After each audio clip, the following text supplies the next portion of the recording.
Does anyone remember the 90s? Ah, good times. Good times. Maybe it was the music or the games. Heck, as I remember it, food tasted better back then. And the air. Oh, the air. It was just better. Everything was better. Wanna know why? Good old nostalgia. You see, nostalgia is a way of making things in your memory seem oh so good, sometimes substantially better than they actually were, especially the further back in your memory they are. A Hat in Time feeds in these nostalgic nuances and brings us one of the most charming, beautiful 3D platforming experiences of the decade. This is probably the third or fourth game I've played this year that I've wanted to nominate for Game of the Year. And the strange thing is that each of these games are from developers we consider indie. Another thing that they've all got in common is that they've figured out what's fun about each of their genres, and they've capitalized on those aspects. In a way, I like to think that games like this bring back the fun in games for me. You see, recently I've played games to complete them for review, or out of curiosity for their plots, and for the most part I've enjoyed a lot of them, but they aren't mindless fun. I didn't have the urge to continue playing them throughout the night as frequently as I did as a teenager. A Hat in Time, on the other hand, had me hooked, entertained.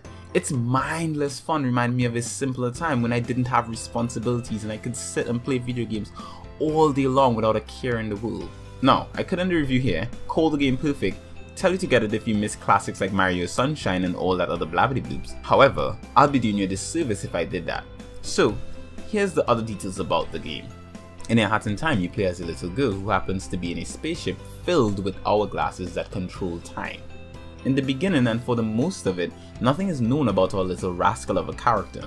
But when has character development or plot ever mattered much in a platformer? Those are usually overshadowed by the gameplay elements that make these types of games oh so addictive and fun. That being said, we do get some plot about our protagonist along the way as we visit unique strange places in an effort to retrieve our magical hourglasses that have been scattered onto the world below our spaceship due to a mafia in space. Yep, that's correct. Forget logic when approaching this one.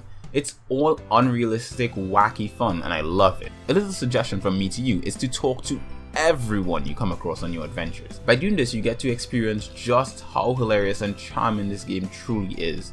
The plot of the game isn't really about the main character, but rather the NPCs that make up the places that she visits. Poor express owl. You shouldn't be ashamed of your... But you'd better get your... checked out by a doctor. I read online it could be a sign of bird flu.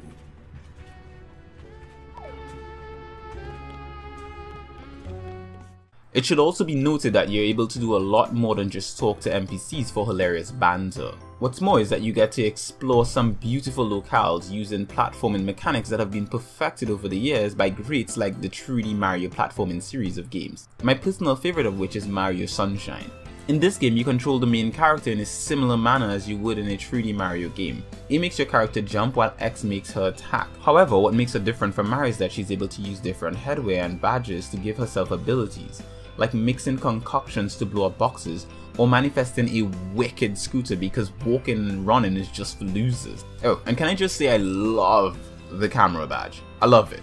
It's similar to what I encountered in PES 2018 with Nvidia Ansel, but unlike that, this all works in-game, so you never have to put down the controller. Oh, and the best part is that the images are saved immediately to your Steam images, as if you had clicked Alt F1. How cool is that? Yeah, I know, I'm taken aback by the simplest of things, but that is because everyone makes it seem so hard to do simple these days. It's a novelty. It seems like they're thinking, make it complicated because what people really want is more stress after a tough week. No thank you. Mechanically, the game is flawless. I had no problems navigating through all the different places, and even began to feel a sense of mastery over all the skills I'd learned at the end of the game. In fact, the easiest boss for me to defeat was the final boss. The others are mind-blowingly hard in comparison, requiring the player to perform some picture-perfect platforming to even hope to win against them. By the time you get to the last boss, you should have all the hats, but you only need one to win.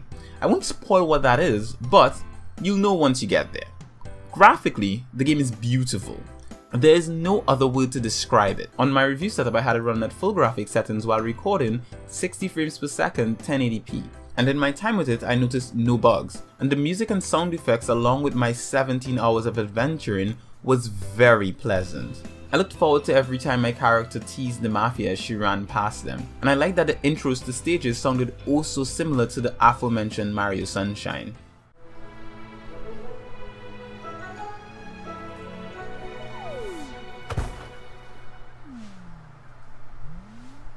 The voice acting was also quite charming due to the hilarious writing and weird voices that each of the characters had. My personal favorite being the Mafia, as they were just really over the top hilarious.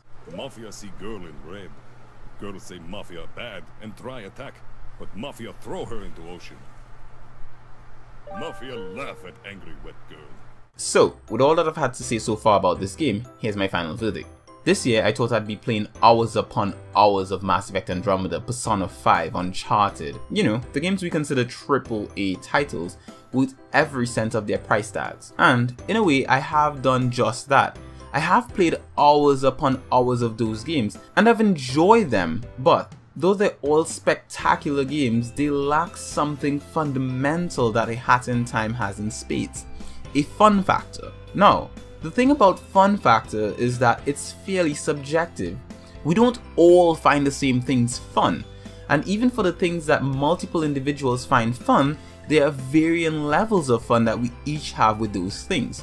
I, for example, found Mass Effect Andromeda fun, but not as addictively fun as I found A Hat in Time. Not exactly. Playing this game allowed me to switch off my brain, figuratively speaking of course, and just relax on the wonderful adventure that the developers created. So if you like charming, cute, adorable, platforming 3D games like this, I highly recommend picking up A Hat in Time. Reviews like this one are created thanks in part to the support of spectacular viewers like yourself.